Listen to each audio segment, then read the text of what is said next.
자, 이 시간에는 계약의 성립부터 하겠습니다. 자, 계약의 성립은 청약과 승낙이 합치가 돼야 됩니다. 청약과 승낙이 합치가 돼야 계약이 성립이 됩니다. 자, 계약은 청약과 승낙의 의사표시로 이루어집니다. 청약과 승낙의 의사표시로 이루어지는 법률 요건입니다. 자, 계약은 청약과 승낙의 의사표시로 이루어지는 법률 요건이다. 중요합니다. 자, 계약의 합의해제는 항상 계약으로 갑니다. 합의해제는 계약 해제와 반드시 구별해야 됩니다. 자, 합의 해제는 계약의 성질이기 때문에 청약과 승낙의 합치가 있어야 합의 해제가 됩니다. 일종의 계약입니다. 자, 그러면 시험에 합의 해제와 계약 해제에 대한 구별 문제가 반드시 나옵니다. 자, 합의 해제는 계약이기 때문에 자, 원상회복 하더라도 이자를 첨가하지 않는다. 이자를 별도로 반환하지 않아도 됩니다. 원리금, 원상회복만 하면 됩니다. 자, 원상회복 하더라도 자, 이자를 포함하지 않는다. 이게 시험 중요하죠. 합의 해제는 원상회복 하더라도 이자를 포함하지 않는다. 그리고 또 별도로 손해배상 청구하지 않는다. 합의 해제는 손해배상 청구하지 않고 이자를 포함하지 않는 원상회복만 한다. 이거 중요하죠. 자, 그런데 일반 계약 해제는요. 원상회복할 때 반드시 그에 있는 이자도 포함해야 됩니다. 이자도 반환해줘야 됩니다. 원상회복할 때 이자도 포함한다. 그리고 나서 별도로 손해배상 청구할 수 있다. 자, 그래서 일반 계약 해제와 합의 해제를 반드시 구별할 것. 합의 해제는 이자를 포함하지 않는다. 손해배상 청구하지 않는다. 계약 해제는 자, 원상회복할 때 이자도 포함해줘야 된다. 그리고 별도로 손해배상도 청구할 수 있다. 이 계약 해지로 인한 손해배상에서 손해는 이행이익에 대한 손해를 말합니다. 자, 계약 해지에 대한 손해는 신뢰이익에 대한 손해가 아니라 이행이익에 대한 손해를 말한다. 여기까지 딱 정리하면 괜찮습니다. 자, 그 다음에 탈세를 목적으로 한 중간생략 등기. 이 탈세를 목적으로 한다 해도 중간생략 등기는 등기가 나오면 등기는 유효다. 이렇게 가야 되죠. 자, 합의 자체는 부적법하지만 합의한 것은 합법이 되지 않지만 합의는 여전히 부적법하지만 자, 등기가 나오면 유효다. 중간생략 등기는 그래서 반사의 법률 행위도 아닙니다. 반사회로서 무효가 되지도 않아요. 자, 중간생략 등기는 부적법하지만 유효가 됩니다. 탈세를 목적으로 했다 하더라도 나중에 세금으로 추정하면 되니까. 자, 그 다음에 청약과 승낙은 주관적, 객관적 합치에 의해서 계약이 성립합니다. 당연하죠. 청약과 승낙의 주관적, 객관적 합의가 돼야 계약이 성립하는 겁니다. 자, 그래서 항상 매수 청약과 매도 청약은 일치되고 도달돼야 효력이 발생합니다. 자, 청약과 승낙은 반드시 도달주의가 적용되는 겁니다. 자, 그래서 자, 항상 의사표시를 발송하고 나서 승낙자가 승낙하고 나서 사망하였다든가 또는 제한 능력자가 되더라도 승낙의 효력은 발생합니다. 의사표시 발송 후 사망하거나 제한 능력자가 되더라도 의사표시는 효력에 영향이 없다. 의사표시는 유효다. 이렇게 가는 거죠. 그래서 계약이란 것은 계약 성립 당시에 목적물이 존재하고 후발적으로 잔금 때 이행이 불가능하면 후발적 불능이라 그러는데 후발적 불능은 계약 성립 시에 목적물이 있는 걸 전제로 합니다. 그래서 후발적 불능은 계약은 일단 유효입니다. 그리고 나서 귀책 책임만 묻죠. 누가 잘못을 했는가. 과실 책임만 물어서 당사자 간의 손해배상이나 해제를 논할 뿐입니다. 귀책 사유가 없으면 그냥 위험 부담으로 그냥 계약을 서로 없었던 것을 하고 자, 원리금, 계약금, 부당이득만 반환한 의무가 있습니다. 자, 그래서 후발적 불능은 원칙적으로 계약이 유효다. 이렇게 하면 되죠. 자, 책임 소재만 따진다. 그래서 손해배상과 위험 부담 논리만 적용됩니다. 계약은 유효다. 하지만 원시적 불능은요. 원시적 불능은 계약 시에 목적물이 없었던 것을 계약한 걸 말합니다. 목적물도 없는데 계약 당시에 계약을 했기 때문에 계약은 성립되지 않는 걸 말합니다. 그래서 무효입니다. 원시적 불능에서만 계약이 무효가 될 수 있고 후발적 불능은 계약이 유효다. 청약과 승낙이 합치되면 계약이 유효다. 이렇게 돼야 되죠. 자, 이런 거 주의하시면 됩니다. 자, 청약의 유인이 있습니다. 청약의 유인이라는 것은 구체적 확정성이 없는 걸 말합니다. 그래서 신문지상에 아파트 분양 공고는 분양 대금이 기록되지 않고 구체적 확정성이 없다고 해서 분양 공고를 청약의 유인이라고 그럽니다. 청약의 유인은 구체적 확정성이 아직 없는 것을 말합니다. 그래서 청약의 유인 단계는 공식적인 청약이 아닙니다. 의사표시로서 효력을 발휘하지 못합니다. 하지만 분양 공고다 할지라도 청약의 유인이라 할지라도 분양 공고 문구에 아파트의 재질에 관한 그 품목, 중국산 대리석이냐 대리석 원목이냐 이런 걸 말하죠. 자, 이런 외형과 재질에 관해서 내용물에 관해서 어떤 기록이 돼 있다면 분양 계약 당시에 아파트의 외형과 재질에 대한 것으로서 분양자가 이행 가능하다면, 분양자가 회사가 약속 가능하다면, 이행이 가능한 것이라면 이것은 계약의 내용이 될 수 있습니다. 청약의 유인에 적어진 문구를 할지라도 아파트의 외형과 재질에 관한 것은 계약서의 내용이 될 수 있다. 이걸 어기면 계약 취소도 될 수 있고 또 손해배상도 청구할 수 있다는 말입니다. 청약의 유인은 일단 분양 광고에 해당하지만 분양 광고 내용의 재질과 외형에 관한 문구는 계약의 내용도 될 수 있다. 이렇게 하면 되겠죠. 자, 청약은요, 항상 불특정 다수한테 하는 겁니다. 그리고 청약은 발송한 후에 사망하거나 제한 능력자가 되더라도 청약의 효력은 영향이 없다. 반드시 불특정 다수한테 할 수 있는 거고, 그 다음에 구체적 확정성이 있어야 됩니다. 그리고 청약과 승낙은 반드시 도달주의가 적용되는 거죠. 자, 그래서 상대방이 제한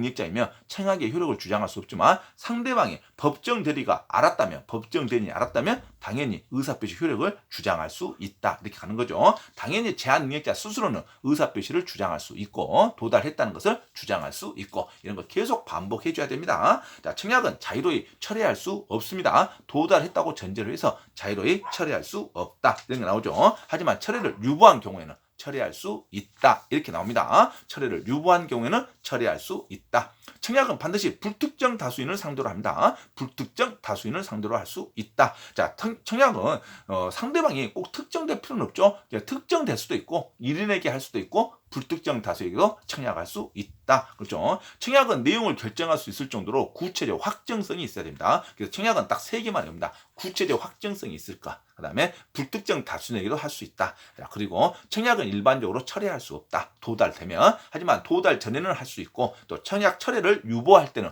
철회를 할 수 있다. 이렇게 외웁니다. 자, 이거 청약은 하나의 의사표시로 효력을 발생합니다. 자, 승낙은요. 승낙은 두 개만 외우면 됩니다. 하나는 특정인에게 해야 되고 두 번째는 조건부 승낙 안 됩니다. 일부 승낙도 안 되고 또 변경된 승낙도 안 됩니다. 항상 승낙은 청약 자체를 승낙해야 된다. 이거죠. 자, 그러면 의사실현에 의한 승낙이라는 게 있습니다. 의사실현에 의한 계약. 자, 승낙의 통지를 별도로 하지 않는 계약을 말합니다. 자, 승낙의 통지를 별도로 하지 않는 계약은 자, 어떤 사실이 있는 때 계약이 성립합니다. 사실이 있는 때 계약이 성립한다. 놓치면 안 되죠. 사실을 안 때 계약을 성립한다 하면 안 됩니다. 사실이 있는 때 계약을 성립한다. 그죠? 교차 청약에 대한 것도 있습니다. 교차 청약이라는 건 청약과 승낙의 내용이 동시에 이루어진 걸 그걸 교차 청약이라 그럽니다. 교차 청약은 당연히 도달할 때 효력이 발생합니다. 교차 청약하면 도달할 때 효력이 발생한다. 그렇게 나오죠. 자, 격지제 간의 계약이 있죠. 격지제 간의 계약이라는 것은 시간의 경과를 필요로 하는 계약을 말합니다. 그래서 격지제 간의 계약에서는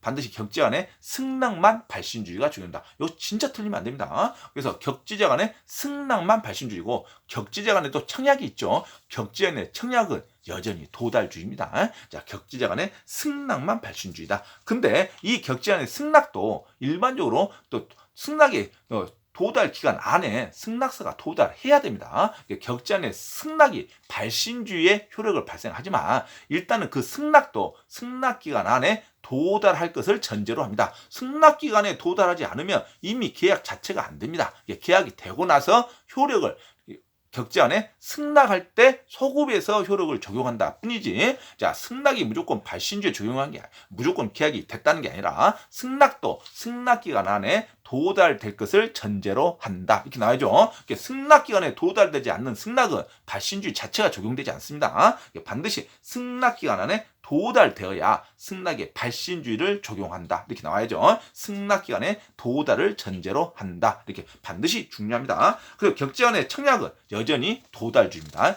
격지 간의 청약은 도달주의고 격지 간의 승낙만 발신주의가 됩니다. 자, 이번에는 계약이 불성립한 것을 합니다. 자, 계약이 불성립한 것은 당연히 청약과 승낙이 일치되지 않은 걸 말하겠죠. 자, 그래서 온시적 전부불능을 계약이 불성립이라고 합니다. 온시적 전부불능. 온시적 전부불능은 계약이 체결될 때 이미 목적물이 존재하지 않은 걸 말합니다. 계약서 당시에 목적물이 존재하지 않는 것을 온시적 불능이라고 합니다. 소유권을 이전할 수가 없죠. 목적물 자체가 없으니까. 자, 이것을 온시적 불능이라고 합니다. 온시적 전부 불능이죠. 일부 불능이 아닙니다. 온시적 전부 불능을 말합니다. 자, 온시적 전부 불능은 계약 자체가 무효입니다. 자, 이럴 때 경우에 따라서는 원시적 불능은 계약이 안 된 거 말하는데, 경우에 따라서는 목적물이 없음에도 불구하고 뻔히 알면서 매도인이 계약을 체결하는 경우가 있어요. 그러면 순수 선의 매수인은 손해배상을 청구할 수 있습니다. 그래서 원시적 불능에서 경우에 따라서 손해배상이 청구될 수 있는데, 이 손해배상을 청구될 수 있는 것을 계약 체결상의 과실책임이라 그럽니다. 자, 경우에 따라서 손해배상이 청구될 수 있는 것을 계약 체결상의 과실책임이라 그럽니다. 그러니까 반드시 시험 문제에는 원시적 불능일 때만 계약 체결상의 과실책임이 나와야지, 계약의 부당한 파기에서 계약 체결상의 과실 책임이 나오면 안 됩니다. 자, 계약 체결상의 과실은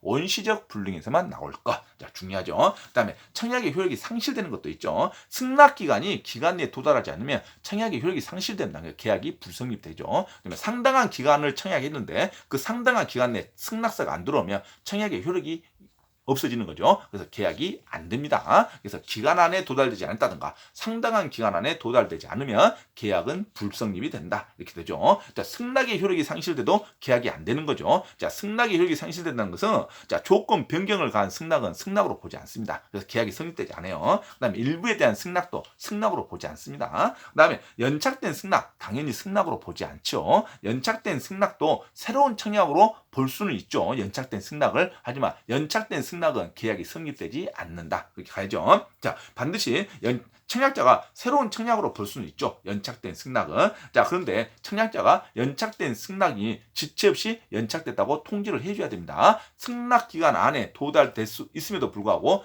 승낙 기간에 도달되지 않는 승낙서는, 자, 청약자가 지체 없이 연착의 통지를 해줘야 된다. 그러지 않으면 연착되지 않는 것으로 봐버립니다. 민법 규정이. 자, 그래서 반드시 지체 없이 연착의 통지를 해줘야 된다. 그래야 계약이 성립이 안 됐다는 것을 확정시킵니다. 자, 근데 청약에 대해서 승낙을 거절했습니다. 일단은. 하지만 거절했다는 것을 생각을 바꿔 승낙하더라도 다시 생각을 바꿔서 변경해서 승낙하더라도 거절의 의사표시가 한번 도달하면, 자, 아무리 승낙이 나중에 이루어졌다 하더라도 이건 계약이 성립이 안 됩니다. 항상 의사표시는 도달주의이기 때문에, 자, 거절 의사가 먼저 도달이 됐답니다. 나중에 생각을 변경하더라도 이건 승낙으로 보지 않는다. 무조건 의사가 도달되면 그 도달주의 효력이 발생합니다. 자, 제3자의 승낙도 승낙이 아닙니다. 항상 승낙은 당사자끼리 하는 겁니다. 자, 승낙, 제3자 간의 승낙도 승낙이 아니다. 자, 의사표시의 불합이, 이건 계약이 되지 않습니다.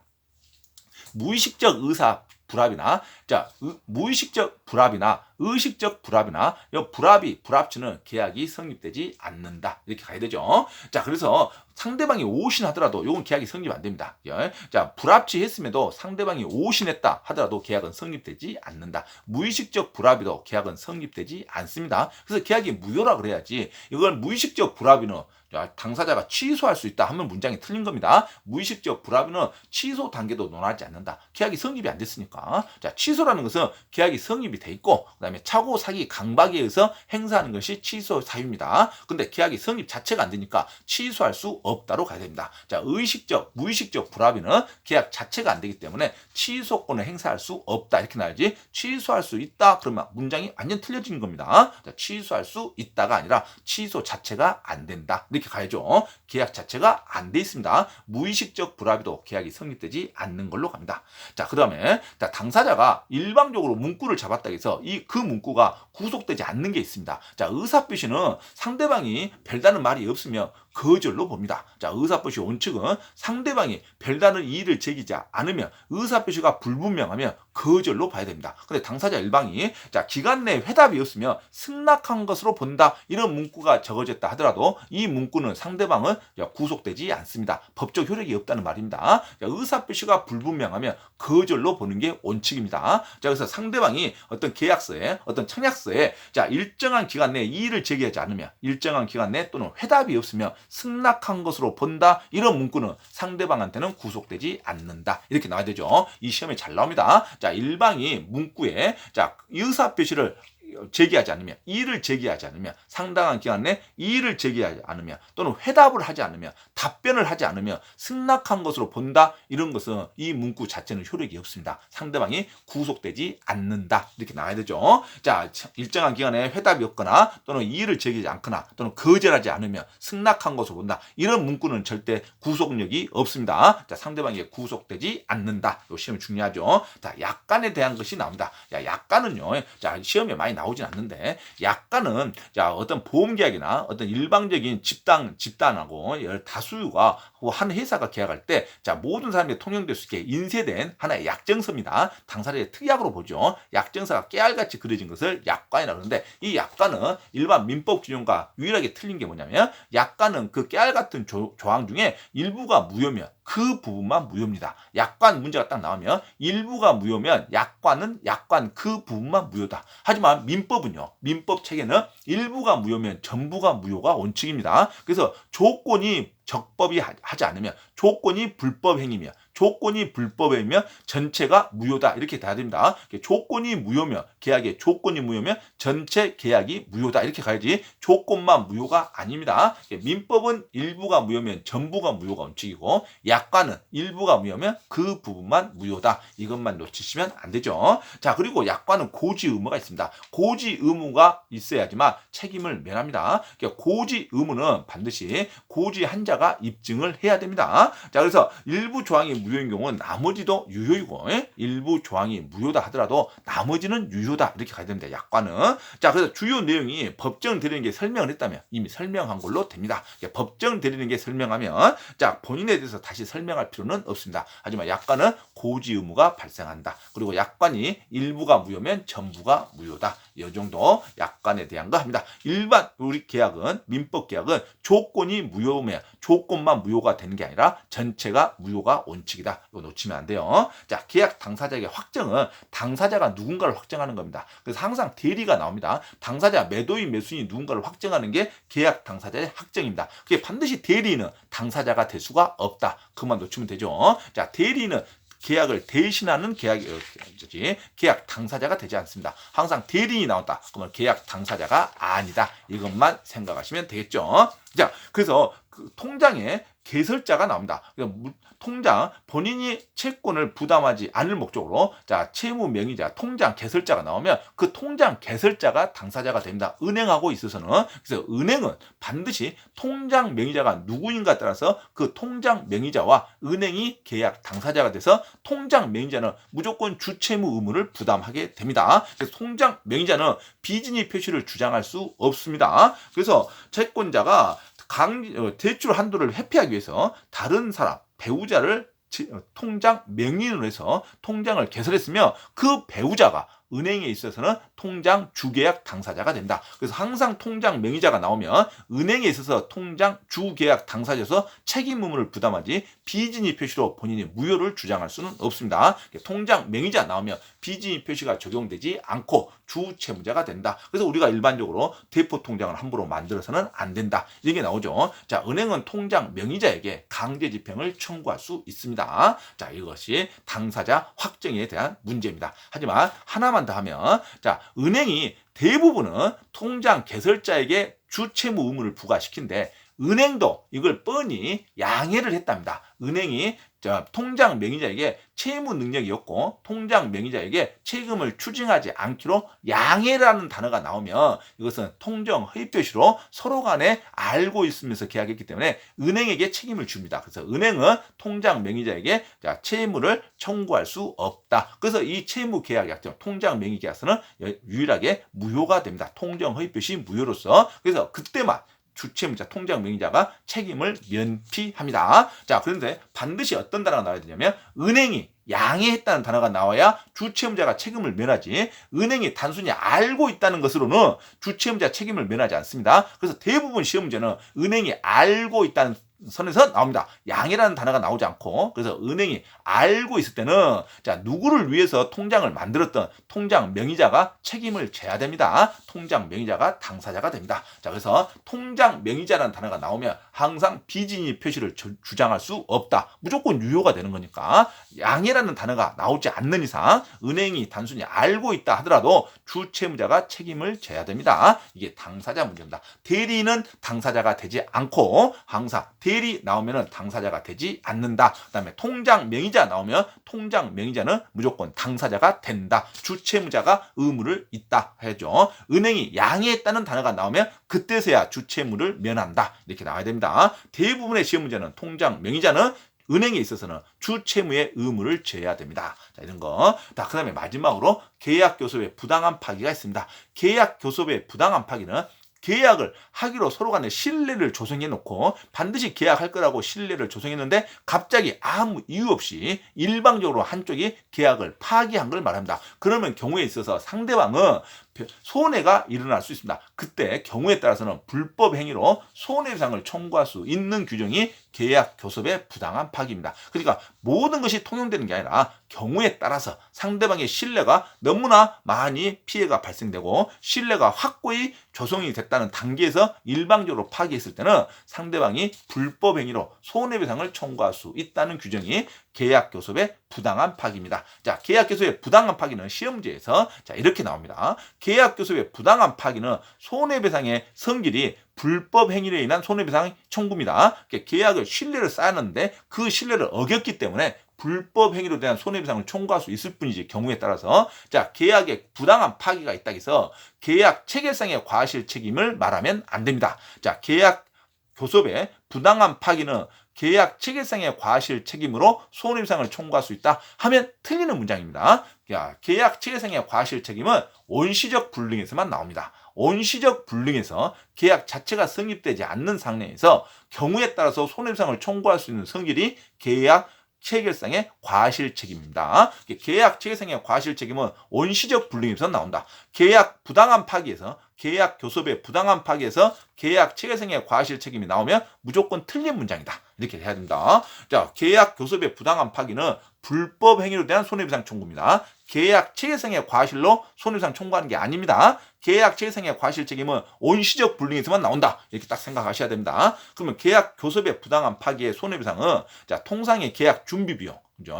그다음에 이행을 위해서 지출한 비용, 그다음에 정신적 유자료로 청구할 수 있답니다. 자, 이런 것도 같이 불법 행위로 청구할 수 있습니다. 하지만 견적서 비용은 포함되지 않는다. 이렇게 보면 되죠. 계약 교섭의 부당한 파기. 자, 신뢰관계를 조성해서 일방적으로 파기할 때 경우에 따라서는 손해배상도 청구할 수 있답니다. 이 손해는 신뢰이익에 대한 손해겠죠. 자, 그리고 항상 불법 행위에 대한 손해배상이겠죠. 부당한 파기는 계약 교섭의 부당한 파기는 계약 체결상의 과실 책임이 아니다. 이거 반드시 중요합니다. 자, 이상으로 계약에 관련된 일반적으로 설명했습니다. 자, 다음 시간에는 매매에 대해서 중점적으로 한번 설명하겠습니다. 자, 이 시간에 마치겠습니다. 자, 좋아요, 구독을 눌러주시고 계속 강의를 반복해서 들으시면 됩니다.